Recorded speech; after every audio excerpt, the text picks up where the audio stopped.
بیٹے کو ناجائز کہہ دیتی ہے بعض اوقات ماں، طلاق دے دو اس کو، اس کی نہیں بنتی، بہو اور ساس کی.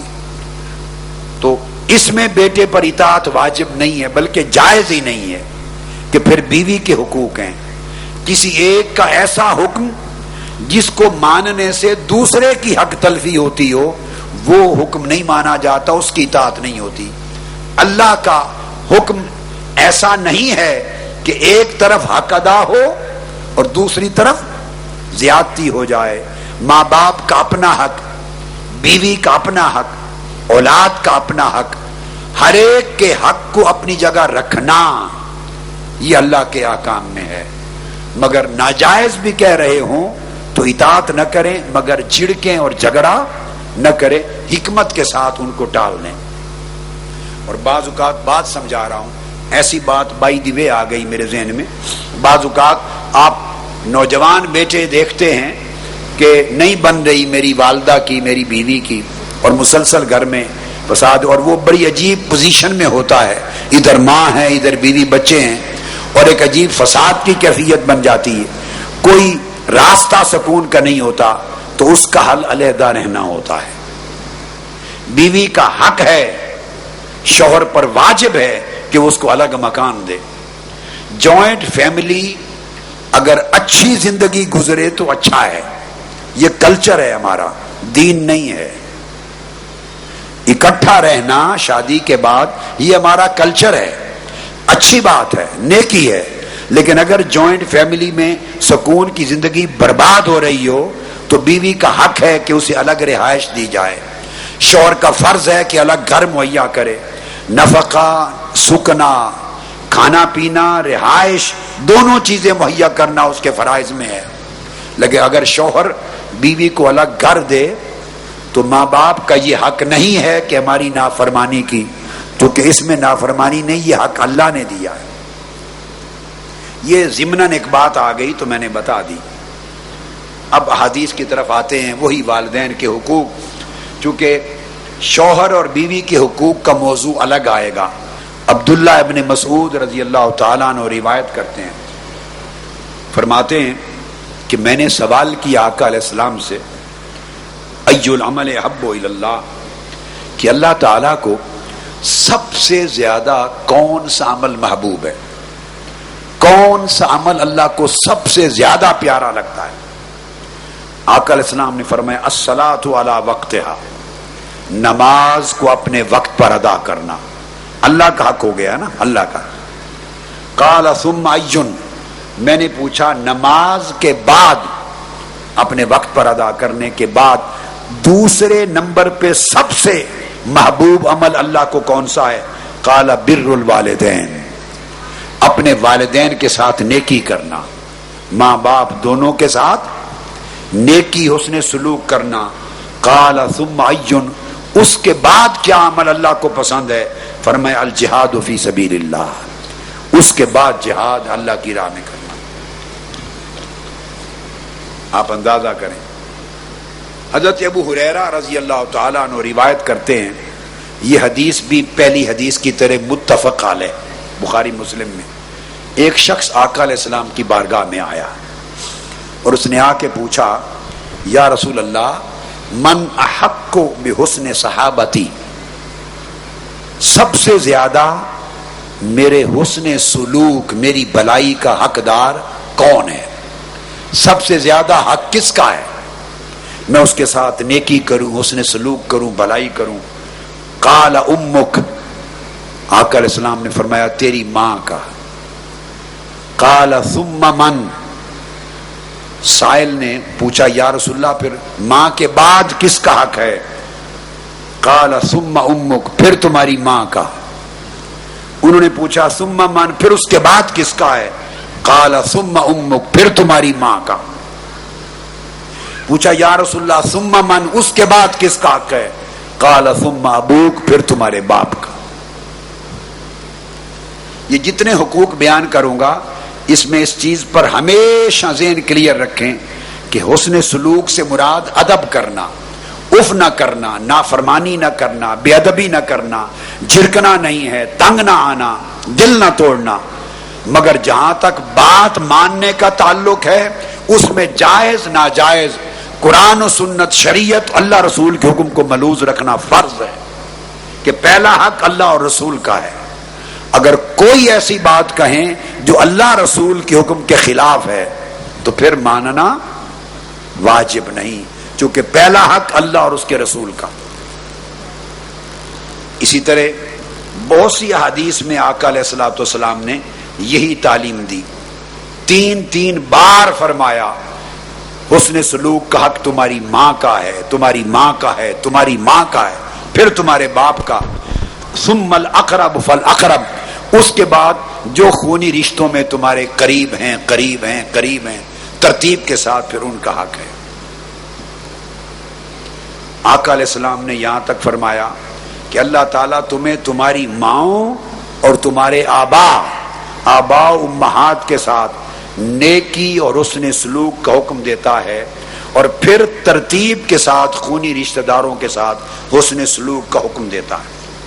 حضرت طارق المحاربی روایت کرتے ہیں، فرماتے ہیں کہ ہم مدینہ طیبہ حاضر ہوئے آقا علیہ السلام کی زیارت کے لیے، تو حضور علیہ السلام مسجد نبوی میں ممبر پہ قیام فرما تھے اور خطبہ ارشاد فرما رہے تھے، اور ہم نے سنا آپ فرما رہے تھے وہ یقول ید المعطی العلیٰ، آپ نے فرمایا کہ غریب کو دینے والا ہاتھ بڑا بلند ہاتھ ہوتا ہے، سخاوت کرنے والا، خرچ کرنے والا، دینے والا ہاتھ اس کا درجہ بلند ہے. اور پھر فرما رہے تھے جب آپ خرچ کریں تو خرچ کرنا اللہ کا محبوب ترین عمل ہے، مال اللہ کی رضا پر خرچ کرنے سے کم نہیں ہوتا. اور پھر فرمایا خرچ کرو تو اس کی ترتیب کیا ہے، وَابْدَأْ بِمَنْ تَعُولُ، جو لوگ تمہارے ڈیپینڈنٹس ہیں، جن کی کفالت اور پرورش تمہاری ذمہ داری ہے، یعنی بیوی بچے، ان سے شروع کرو.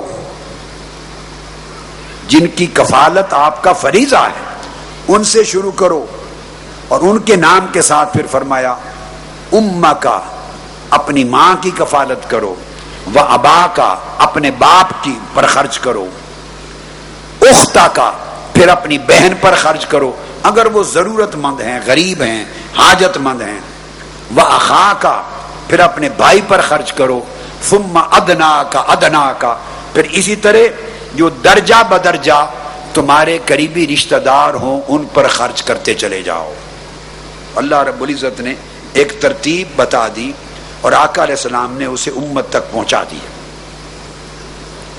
پھر حضرت عبداللہ بن عمرو رضی اللہ تعالیٰ عنہ روایت کرتے ہیں، اور یہ حدیث بھی متفق علیہ بخاری مسلم میں ہے، کہتے ہیں کہ ایک شخص آقا علیہ السلام کی بارگاہ میں آیا، اقبل رجل الى رسول اللہ صلی اللہ علیہ وسلم فقال ابایعک علی الہجرۃ والجہاد ابتغی الاجر من اللہ، یا رسول اللہ میں آپ کے دست مبارک پر ہاتھ پر بیعت کرنا چاہتا ہوں ہجرت کے لیے اور جہاد کے لیے. میرا ارادہ ہے گھر سے چلا جاؤں، ہجرت کروں اور اللہ کی راہ میں جہاد کروں، ان دو چیزوں کی بیعت کرنے آیا ہوں. آقا علیہ السلام نے اس کی بات سن کر فرمایا فَهَلْ مِنْ وَالِدَيْكَ أَحَدٌ حَيٌّ، کیا تمہارے والدین میں سے کوئی ایک زندہ ہے؟ قال نعم بل کلاہما حی، اس نے کہا یا رسول اللہ ہاں دونوں زندہ ہیں. آقا علیہ السلام نے فرمایا فَتَبْتَغِي الْأَجْرَ مِنَ اللَّهِ قال نعم، آقا علیہ السلام نے فرمایا پھر چاہتے ہو اللہ سے اجر حاصل کرنا؟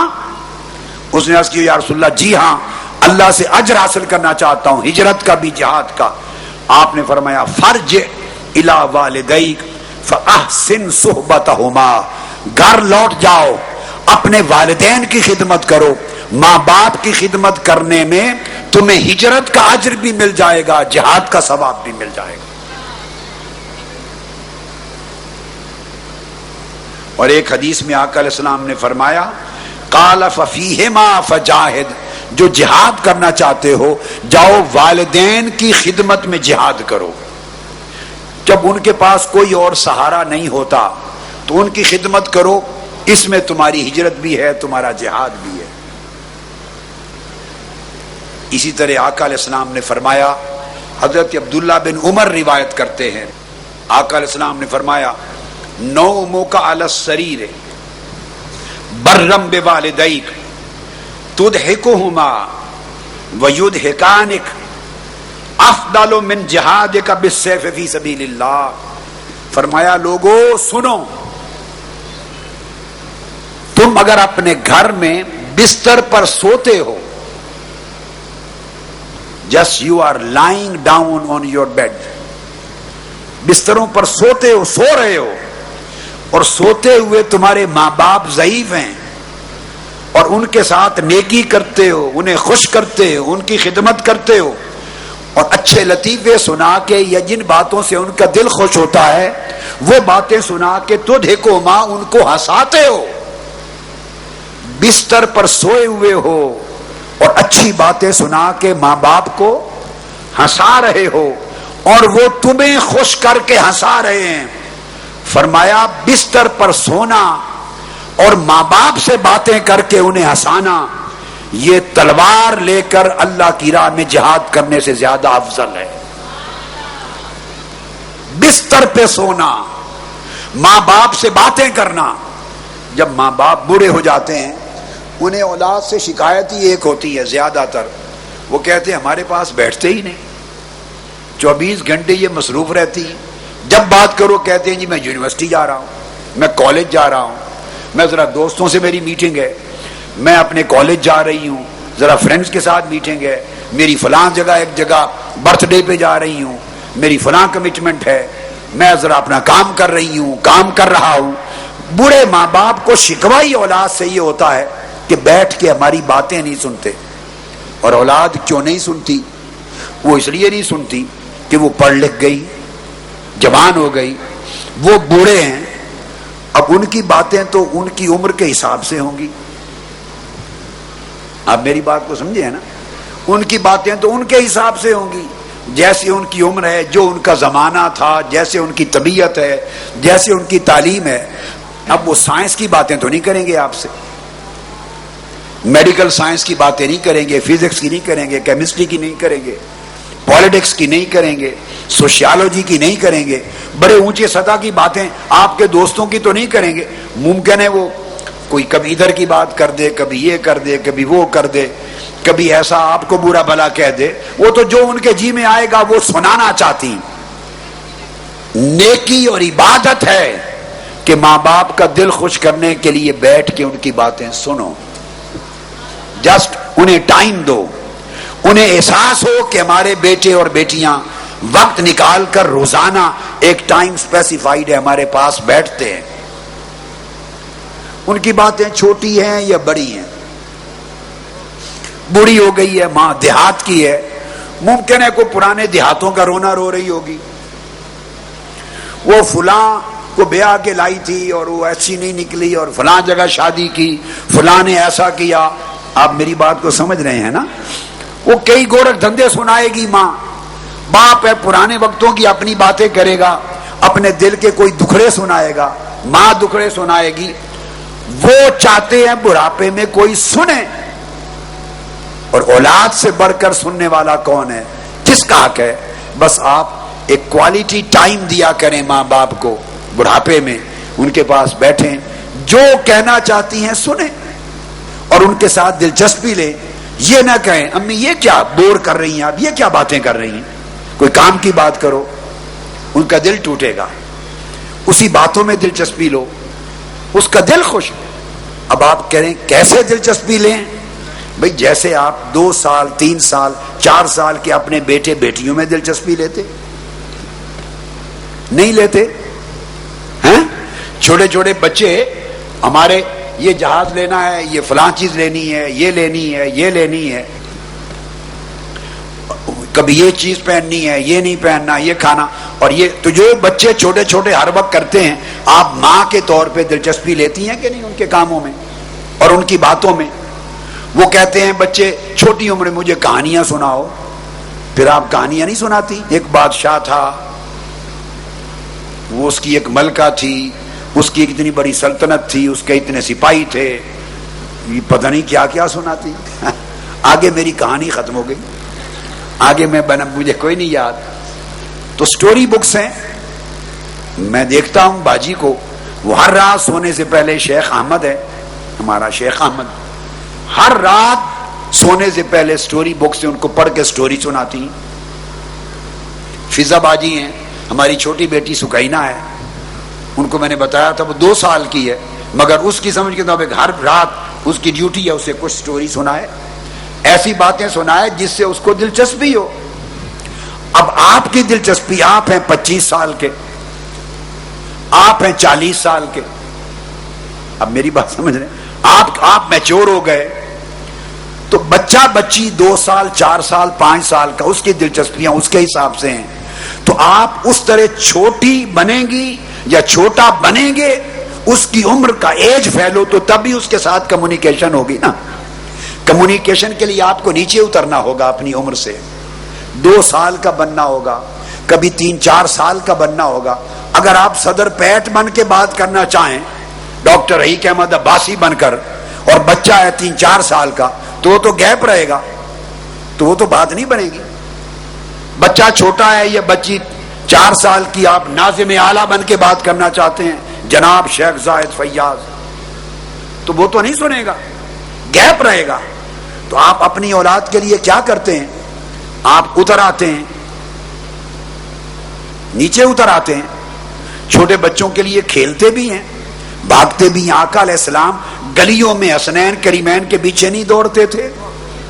ساری کائنات کے مالک و مختار، جن کے دیدار کے لیے کل ملائکہ سدرۃ المنتہا پہ ایک چہرے کا، مکھڑے کا نظارہ کرنے کے لیے ترسیں، عرش جن کے قدم چومنے کو ترسے، قدسیان فلک جن کے جلوے کو ترسیں، کائنات کے کل انبیاء جن کے پیچھے صف در صف مقتدی بن کے کھڑے ہوں، وہ گلی میں نکلے، حسن حسین کھیل رہے ہیں بچوں سے، آقا ان کو پکڑنے کے لیے پیچھے دوڑ پڑے. وہ آگے دوڑ جاتے ہیں، حضور ادھر دوڑتے ہیں، پھر پکڑنے جاتے ہیں، وہ ادھر دوڑ جاتے ہیں، پھر ادھر دوڑ پڑے، پھر جا کے پکڑ لیا، پھر اپنے کندھوں پر بٹھا لیا. ہے آج کل کوئی باپ جو چھوٹی عمر میں بچے کو اتنا پیار دے کہ کندھے پر بٹھا کے باہر نکلے؟ کہے گا نہیں، ہمارے سٹیٹس کے خلاف ہے، لوگ کیا کہیں گے. ارے بھاڑ میں جائیں لوگ. ارے مصطفیٰ سے بڑھ کر بھی کسی کا سٹیٹس ہے، آقا سے بڑھ کر بھی کسی کی عزت ہے. وہ اپنے شہزادوں پر کبھی سینے پر لٹاتے ہیں. امام حسن امام حسین شہزادے آئے، گود میں کسی نے بٹھایا، انہوں نے پیشاب کر دیا. صحابہ کرام دوڑے روکنے کے لیے کہ حضور کے قبروں پر پیشاب کر رہے ہیں. فرمایا خبردار، موو نہ کرو، کہیں ڈر سے اس کا پیشاب رک نہ جائے، تمہارے خوف سے اس کا پیشاب رک نہ جائے، تکلیف ہوگی، اسے خوب کر لینے دو.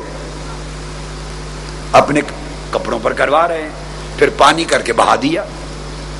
نماز میں سجدے میں جاتے ہیں تو امام حسین اور کبھی امام حسن حضور کے کندھوں پر چڑھ جاتے ہیں، اور دیر گزر جاتی ہے، سجدے سے سر نہیں اٹھاتے. مجھ سے تو خیر کسی نے نہیں پوچھا، بیٹے حسن سے پوچھا، وہاں سعودی عرب میں ہمارے ڈاکٹر نظام الدین صاحب نے. کسی اور نے پوچھا کہ قبلہ حضور اپنے پوتوں سے، بیٹوں سے، پوتی سے، یہ بچوں سے محبت، بہت بڑی محبت کرتے ہیں، اس کا کیا راز ہے؟ تو معلوم نہیں حسن نے کیا جواب دیا ہوگا، وہ تو ڈاکٹر حسن محی الدین جانے، بیٹا حسن جانے، مجھے نہیں معلوم. مجھ سے پوچھتا تو میں بتاتا کہ مدینے کی گلیوں میں حضور کو دیکھ لو، وہ حسنین کریمین سے کیا کرتے تھے. نماز کے سجدے کی حالت میں آقا کو دیکھ لو، وہ جب تک اترے نہیں سجدے سے سر ہی نہیں اٹھایا. لوگوں نے سمجھا کہ حضور وفات پا گئے، سجدے سے سر اٹھا اٹھا کر دیکھتے تھے، پھر جھک جاتے تھے، اٹھا کے دیکھتے تھے، پھر سجدے میں چلے جاتے. پوچھا یا رسول اللہ اتنا لمبا سجدہ؟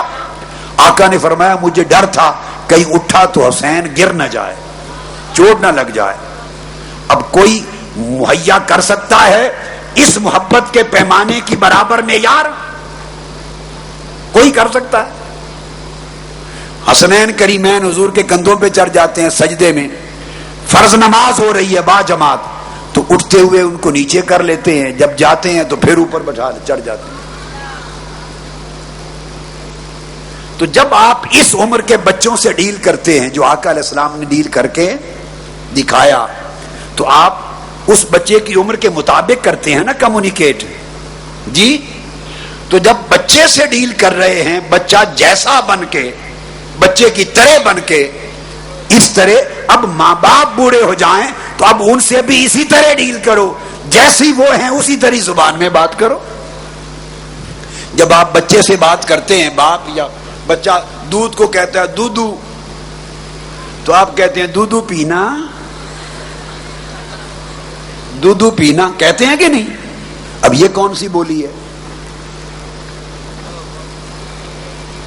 ہمارے مجھے یاد ہے چھوٹے سے جب حماد چھوٹا تھا، وہ کہتا تھا ماما لائی ڈاؤن ملکی، جب چھوٹا سا تھا، مطلب ہے مجھے سلا دیں اور لٹا کر مجھے دودھ پلائیں. تو یہ زبان بولتے تھے لائی ڈاؤن ملکی. چھوٹی عمر کے بچے جو زبان بولتے ہیں، مائیں وہ زبان بولتی ہیں اور وہ زبان بولنی پڑتی ہے، اپنی زبان بگاڑتے ہیں. میرے بیٹے چھوٹے ہوتے تھے جب حسن اور حسین، بہت چھوٹی عمر میں، سال 1.5 سال 2 سال کے، میں اپنے کمرے میں بند کر کے گھوڑا بن جاتا تھا، ان کو اپنے کندھے پہ بٹھاتا تھا، اپنے بال ان کے ہاتھوں میں پکڑاتا تھا اور گھوڑا بن کے چلتا تھا بند کمرے میں، اپنا شوق پورا کرتا تھا. ہر ماں باپ ایسا کرتا ہے اپنی اولاد کے لیے. بس میں نے آپ کو اتنی مثالیں دی صرف یہ سمجھانے کے لیے کہ جس طرح اولاد کے ساتھ چھوٹا بن کے ڈیل کرتے ہو، جب ماں باپ بوڑھے ہو جائیں تو پھر ان کی باتوں کو نہ دیکھو، ان کے بڑھاپے میں جیسی بات وہ کریں اسی جیسا بن کے ڈیل کرو، تاکہ اپنائیت ہو. اپنائیت ہو، وہ یہ فیل نہ کرے کہ یہ آپ کی کیا باتیں ہیں. اسی طرح ایک اور صحابی حضرت جاہمہ روایت کرتے ہیں، وہ کہتی کہ میں آقا علیہ السلام فرماتے ہیں، میں آقا علیہ السلام کی خدمت میں آیا اور میں نے عرض کیا یا رسول اللہ میں جہاد پر جانا چاہتا ہوں. کیا عرض کیا؟ بولیے. جہاد پر. فقال النبی صلی اللہ علیہ وسلم، تو آقا علیہ السلام نے فرمایا اللہ کا والدان، کیا تمہارے والدین زندہ ہیں؟ کیا تمہارے والدین، بولیے، زندہ ہیں؟ قل تو نام، میں نے عرض کیا یا رسول اللہ جی ہاں زندہ ہیں. قال الزمہما فإن الجنۃ تحت ارجلہما، اگر تمہارے والدین زندہ ہیں تو جاؤ اپنے والدین کی، ماں باپ کی خدمت کرو، تمہاری جنت ماں باپ دونوں کے قدموں کے نیچے ہے. امام نسائی طبرانی نے اس کو روایت کیا. جاؤ ماں باپ کی خدمت کرو اور تمہاری جنت ماں باپ دونوں کے، بولیے، ماں اور باپ، تحت ارجلہما، دونوں کے قدموں کے نیچے ہے. خواہ ایک زندہ ہے ماں یا باپ تو اسی کے قدم کے نیچے ہے، دونوں زندہ ہیں تو دونوں کے قدموں کے نیچے ہے. جاؤ جنت لینی ہے تو جا کے ماں باپ کی خدمت کرو. آقا علیہ السلام فرماتے ہیں، حضرت عائشہ صدیقہ رضی اللہ تعالیٰ عنہ نے روایت کیا، وہ فرماتی ہیں کہ حضور علیہ السلام نے فرمایا، آقا علیہ السلام نے، کہ عائشہ آج رات میں سویا اور مجھے خواب آیا. یہ آقا علیہ السلام فرما رہے ہیں، اور میں نے خواب میں دیکھا کہ میں جنت میں ہوں اور جنت میں نے ایک قاری کی آواز سنی، وہ قرآن کی تلاوت کر رہا تھا. دوران خواب میں نے قاری کی آواز سنی، وہ جنت میں قرآن کی تلاوت کر رہا تھا. میں نے فرشتوں سے پوچھا یہ کون ہے؟ فقالوا، لوگوں نے جواب دیا، ھذا حارثہ بن النعمان، یہ حارثہ بن نعمان ہے. یا رسول اللہ آپ کا صحابی ہے، آپ کا غلام ہے حارثہ بن نعمان، وہ جنت میں قرآن کی تلاوت کر رہا ہے. آقا نے فرمایا، فقال رسول اللہ کذالک البر، کذالک البر، ہاں ماں باپ کی خدمت کا نتیجہ یہی ہوتا ہے، ماں باپ کی خدمت کا نتیجہ یہی ہوتا ہے. وکان ابر الناس بامہ، وہ اپنی ماں اور ماں باپ کی بڑی خدمت کیا کرتا تھا. تو آقا علیہ السلام نے خود خواب میں جنت میں اسے قرآن کا قاری بنا کے دکھایا. ایک شخص آقا علیہ السلام کی بارگاہ میں حاضر ہوا. حضرت انس ابن مالک روایت کرتے ہیں, ابو یعلا اور طبرانی میں حدیث ہے. عرض کیا یا رسول اللہ, میں جہاد پر جانا چاہتا ہوں لیکن میرے پاس طاقت نہیں, وسائل نہیں. یا طاقت سے مراد لی ہوگی کہ ہمت نہیں, جسم اتنا توانا نہیں, یا جانے کے وسائل نہیں. جہاد پر جہاد کے لیے گھوڑا چاہیے, تلوار چاہیے, کھانے پینے کا سامان چاہیے. تو جانا چاہتا ہوں جہاد پر مگر میرے وسائل اور استطاعت نہیں, کیا کروں؟ آقا علیہ السلام نے فرمایا حل باقی من والدیک احد, یہ بتا کیا تمہارے والدین میں سے کوئی بھی ایک زندہ ہے؟ تمہارا باپ یا تمہاری ماں کوئی ایک زندہ ہے؟ اس کی ماں زندہ تھی. قال امی, عرض کی یا رسول. آقا علیہ السلام نے فرمایا جا ماں کی خدمت کر, اگر ماں کی خدمت کر کے تو نے اسے راضی کر لیا تو فیضا فعلت ذلک فانت حاج و معتمر و مجاہد, تیرا حج بھی ہو گیا, تیرا عمرہ بھی ہو گیا, تیرا جہاد بھی ہو گیا. فرمایا تھا کوئی زندہ ہو, باپ یا ماں, والدین میں سے جو بھی زندہ ہو, اگر ان کی خدمت کرو تو اس سے تمہیں حج بھی مل جائے گا, عمرہ بھی مل جائے گا, جہاد بھی مل جائے گا.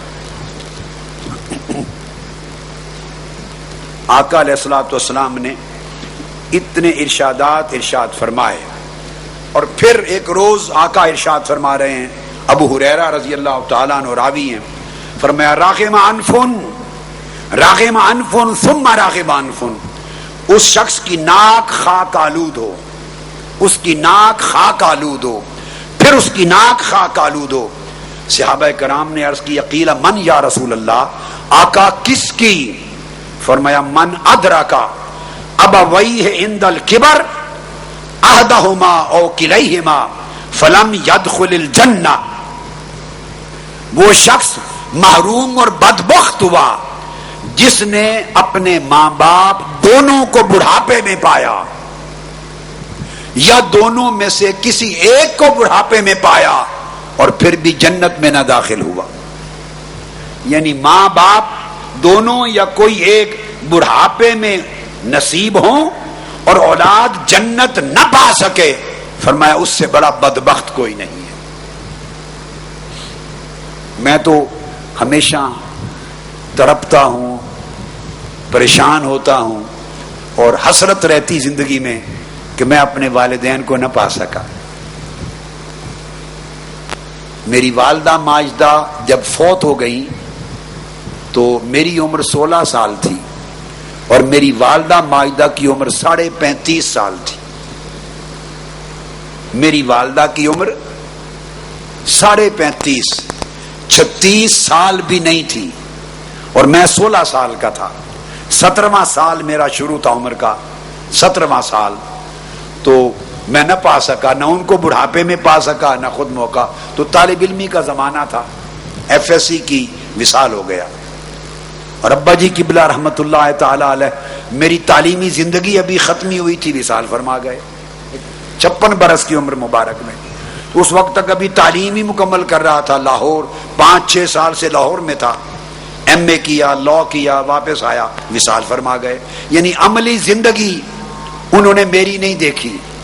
تو میں تو عمر بھر اس حسرت کے ساتھ رہا, مگر جنہیں والدین کا بڑھاپا نصیب ہو وہ جنت کو ہاتھ سے نہ جانے دیں. حتیٰ کہ یہاں تک آقا نے فرمایا, حضرت اسماء بنت ابی بکر رضی اللہ تعالیٰ عنہ روایت کرتی ہیں, سیدنا ابو بکر صدیق کی بیٹی صاحبزادی حضرت عائشہ صدیقہ رضی اللہ تعالیٰ عنہ کی ہمشیرہ, ان کی سگی سسٹر بہن, وہ روایت کرتی ہیں. وہ فرماتی ہیں کہ میری ماں کافرہ تھی, کافر تھی, مشرکہ تھی. حضرت اسماء کی والدہ کافر تھی, مشرک تھی. حضور علیہ السلام کے زمانہ اقدس میں وہ مدینہ آئی اپنی بیٹی کو ملنے کے لیے. تو حضرت اسماء فرماتی ہیں میں نے آقا علیہ السلام سے پوچھا یا رسول اللہ, میری والدہ مجھے ملنے آ رہی ہے مگر کافر و مشرک ہے. تو کیا اس کے ساتھ بھی میں نیک سلوک کر سکتی ہوں؟ کیا حکم ہے؟ قال نعم سلی امک، اس کے کفر و شرک کو نہ دیکھ، وہ تیری ماں ہے، اس سے بھی حسن سلوک کر۔ ہاں اگر برا حکم دے ناجائز اللہ رسول کے خلاف تو پھر نہیں، مگر خواہ وہ کافر اور مشرکہ ہی ہے اس کے ساتھ نیک سلوک کر۔ اور پھر آقا علیہ الصلوۃ والسلام نے فرمایا سیدنا فاروق اعظم کو اور سیدنا علی شیر خدا اور صحابہ کرام کو، فرمایا یمن میں میرا ایک عاشق رہتا ہے، یہ صحیح مسلم کی حدیث ہے، صحیح مسلم کی حدیث ہے، صحیح، یمن میں میرا ایک عاشق ہے۔ آقا علیہ السلام نے ایک روز حضرت اویس کرنی کا ذکر کیا، وہ کبھی بھی مدینہ پاک میں آقا سے ملنے نہیں آئے تھے، آقا علیہ السلام کی زیارت نہیں پائی تھی، جس کی وجہ سے حضرت اویس کرنی صحابی نہ بن سکے، چونکہ زیارت کرنے نہیں آ سکے، یمن میں رہے، عشق میں تڑپتے رہے تو تابعی بنے، تابعی، صحابی نہ بن سکے۔ آقا علیہ السلام نے اس کا سارا واقعہ حضرت اویس کرنی کا صحابہ کو بتایا، صحابہ کرام کو یاد تھا۔ پھر ان کے دور خلافت میں جب یمن سے لوگ آتے حج کرنے کے لیے تو جو خلیفہ ہوتا آقا کے صحابی، وہ آواز دے کر اعلان کر کے پوچھتے تھے کہ یمن والے جو حاجی آئے ہیں ان میں کوئی اویس کرنی بھی ہے؟ تو سیدنا فاروق اعظم کا دور خلافت تھا، تو اہل یمن آئے حج کرنے کے لیے، تو یمن کے وفد حاجیوں سے پوچھا افیکم اویس بن عامر، اے یمن کے حاجیوں کیا تم میں اویس نامی بھی کوئی شخص آیا ہے؟ ایک شخص اٹھا کھڑا ہوا، حج کے لیے آیا تھا، حتی اتا علی اویس، ایک شخص اٹھا ان تک پہنچے، انہوں نے کہا میں ہوں، میرا نام اویس ہے۔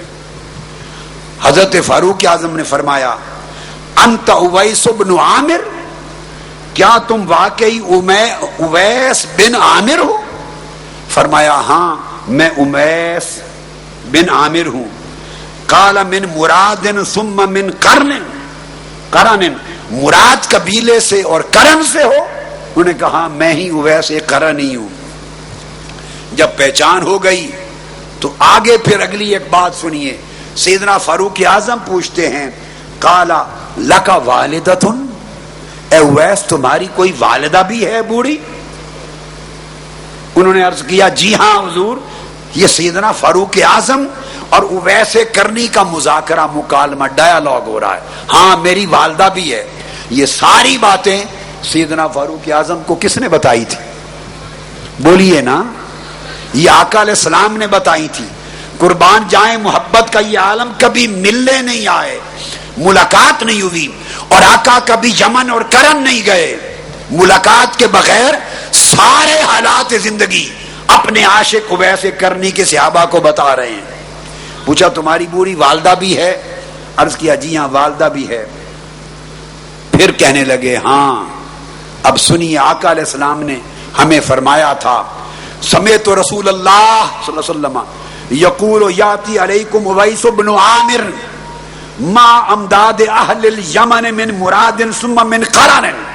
آقا علیہ السلام نے فرمایا تھا کہ لوگوں سن لو، تمہارے پاس یمن کے علاقہ کرن سے مراد کے قبیلے کا اویس کرن ہی آئے گا، حج کرنے کے لیے آئے گا، اور اس کی یہ نشانی ہے، اور اس کی ایک والدہ ہے، وہ بوڑھی تھی، ساری زندگی بیمار رہی، اور اس کے بڑھاپے میں اس کی خدمت کرنے والا سوائے اویس ایک بیٹے کے اور کوئی نہ تھا۔ اویس تڑپتا رہا کہ کبھی میرا مکھڑا آ کے تک لے، کبھی میرا دیدار کر لے، کبھی ایک شام مدینے میں گزار لے، میرا صحابی بن جائے، مگر والدہ کو چھوڑ کے آنا گوارا نہ تھا۔ وہ بوڑھی تھی، ضعیف تھی، اس کی خدمت کرنے والا کوئی اور نہ تھا۔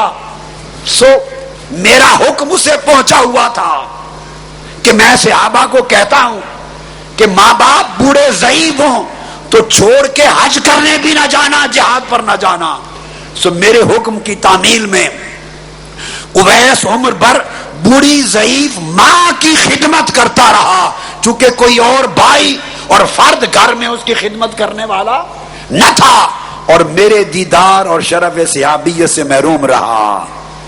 اب وہ آئے گا، چونکہ والدہ وفات پا چکی ہے، اب والدہ وفات پا چکی ہے، میرے صحابیوں، اے عمر اے علی، تمہارے زمانے میں آئے گا، حج کرنا، تم اس سے ملنا، اور جب ملو تو آگے سنیے کیا لفظ فرمائے۔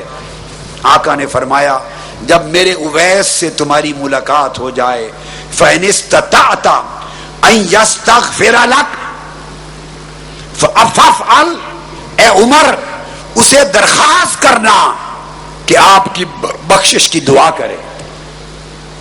وہ اویس، اسے دعا کرنا، اسے کہنا کہ ہم آپ کے لیے دعا کریں، اس سے دعا ضرور کرانا۔ چنانچہ سیدنا عمر فاروق نے یہ حدیث سنا کر حضرت اویس کرنی سے کہا فاستغفر لی، اے اویس میرے لیے اللہ سے بخشش طلب کر، میری شفاعت کر، میری بخشش کے لیے دعا کر۔ فاستغفر لہ، حضرت اویس نے ہاتھ اٹھا کر سیدنا فاروق اعظم کے لیے پھر دعا کی۔ آپ اندازہ کریں دعا کروانے والے فاروق اعظم ہیں، خلفائے راشدین میں فاروق اعظم، جن کے لیے آقا نے فرمایا الشیطان یفر من ظل عمر، کہ شیطان عمر کے سائے سے دور بھاگتا ہے، جن کے لیے حضور نے فرمایا ینطق الحق علی لسان عمر، الحق ینطق علی لسان عمر، حق عمر کی زبان پر بولتا ہے۔ وہ عمر فاروق آقا علیہ السلام کے حکم کے تحت حضرت اویس کرنی سے اپنی شفاعت کروا رہے ہیں، اپنے لیے دعا کروا رہے ہیں، استغفار اپنے لیے کروا رہے ہیں، اور وہ دعا کر رہے ہیں۔ اندازہ کر لیں کہ کتنا بڑا رتبہ انہوں نے پایا، اور چونکہ کوئی اور خدمت کرنے والا نہ تھا، اس لیے صحابی ہونے کے شرف سے اپنے آپ کو محروم رکھ لیا۔ حضرت ابو بردہ رضی اللہ تعالیٰ عنہ روایت کرتے ہیں کہ ایک روز وہ حضرت عبداللہ بن عمر کے پاس بیٹھے تھے، حضرت عبداللہ بن عمر رضی اللہ تعالیٰ عنہ کے پاس، کہ ایک شخص یمن کا رہنے والا ورجل یمانی یطوف بالبیت حمل امہ وراء ظہرہ، دیکھا کہ یمن کا رہنے والا ایک شخص اپنی بوڑھی ضعیف ماں کو اپنی پشت پر اٹھا کر کعبے کا طواف کر رہا ہے، ماں کو پشت پر اٹھا کر طواف کر رہا ہے۔ فرماتے ہیں جب وہ طواف سے فارغ ہوا تو حضرت عبداللہ بن عمر کے پاس آیا اور آ کے پوچھتا ہے اترانی جزیتھا، اے عبداللہ بن عمر رضی اللہ تعالیٰ عنہ، آپ کیا فرماتے ہیں، کیا ماں کو اپنی پیٹھ پر بٹھا کے جو میں نے حج کرایا یا کعبے کا طواف کرایا، کیا اس سے میں نے اپنی ماں کا حق ادا کر لیا ہے؟ کیا میری ماں کا حق ادا ہو گیا؟ حضرت عبداللہ ابن عمر نے فرمایا اللہ ولا بظفرۃ واحدۃ، نہیں اے بندے، ماں کا حق ادا نہیں ہوا، بلکہ تیری ولادت سے پہلے جب درد ذہ ہوتا ہے ماں کو، بچے کی ولادت سے پہلے جب درد ہوتا ہے اور ماں کی چیخیں نکلتی ہیں، فرمانے لگے تو نے اپنی ماں کی ایک چیخ کا حق بھی ادا نہیں کیا۔ سارا حق ادا کرنا تو دور کی بات ہے، اس تکلیف کے حال میں ایک چیخ کا حق بھی ادا نہیں کیا۔ اب آپ سمجھیں، حضرت عمرو بن شعیب اپنے والد اور وہ اپنے دادا سے روایت کرتے ہیں کہ ایک شخص آقا علیہ السلام کی بارگاہ میں آیا، وقال یا رسول اللہ صلی اللہ علیہ وسلم ان لی مالم و ولدا و ان والدی یحتاج مالی، میرے پاس مال بھی ہے، اولاد بھی ہے، مگر میرا والد غریب ہے، میرا والد انڈیپینڈنٹ ہو جاتے ہیں نا بعد میں، تو میرے والد کے وسائل زیادہ نہیں، انہیں میرے مال کی ضرورت ہے، میرے والد کو میرے مال و دولت کی ضرورت ہے، کیا کروں؟ آقا علیہ السلام نے فرمایا سنو خبردار، قال انت ومالک لوالدک، کون ہو کہنے والے کہ میرے والد کو میرے مال کی ضرورت ہے؟ فرمایا تم بھی اور تمہارا مال بھی، ہر شے کا مالک تمہارا باپ ہے۔ تم کہاں سے آئے؟ تمہارا مال کہاں سے آیا؟ انت ومالک لوالدک، تو بھی اور تیرا سارا مال، اس کا مالک تیرا باپ ہے، سب کچھ تیرے والد کی وجہ سے ملا۔ یہ مت کہہ کہ والد میرے مال کا محتاج اور ضرورت مند ہے۔ حضور علیہ الصلوۃ والسلام نے فرمایا، ابو الدرداء رضی اللہ تعالیٰ عنہ روایت کرتے ہیں، سمعت رسول اللہ صلی اللہ علیہ وسلم، میں نے آقا علیہ السلام سے سنا، یقول الوالد اوسط ابواب الجنہ فإن شئت فأدع ذلك الباب او احفظه۔ آقا علیہ السلام نے فرمایا والد جنت کے بے شمار دروازے ہیں، اور جو درمیان کا سب سے بڑا دروازہ ہوتا ہے، مڈل گیٹ، سینٹرل گیٹ، والد جنت کا درمیان کا دروازہ ہوتا ہے، وسطی دروازہ ہوتا ہے۔ اے اولاد تم پر منحصر ہے، چاہو وہ دروازہ اپنے لیے کھول لو والد کو راضی کر کے، خدمت کر کے، چاہے جنت کا سب سے بڑا وسطی دروازہ اپنے اوپر بند کر دو۔ آقا نے فرمایا والد جنت کا وسطی دروازہ ہے۔ اسی طرح عبداللہ بن عمرو رضی اللہ تعالیٰ عنہ سے مروی، قال رضا الرب فی رضا الوالد وسخط الرب فی سخط الوالد، اللہ کی رضا باپ کی رضا میں ہے، اگر باپ راضی ہے تو رب راضی ہو گیا، اور اللہ کی ناراضگی باپ کے ناراض ہونے میں ہے، اگر باپ ناراض ہو گیا تو خدا ناراض ہو گیا۔ اس کو امام ترمذی اور حاکم نے روایت کیا، حدیث صحیح ہے۔ اسی طرح یہ حقوق ہیں والدین کے۔ اب والدین کے حقوق کے ساتھ ایک آقا علیہ الصلوۃ والسلام نے ایک بڑی بات اور فرمائی، اور فرمایا اولاد کے لیے کہ ماں، کسی نے پوچھا یا رسول اللہ، ابو امامہ رضی اللہ تعالیٰ عنہ راوی، ما حق الوالدین علی ولدہما، والدین کا حق اولاد پر کیا ہے؟ ماں باپ کا حق اولاد پر کیا ہے؟ فرمایا قال ہما جنتک و نارک، ماں اور باپ والدین دونوں تیری جنت بھی ہیں، تیری دوزخ بھی ہیں۔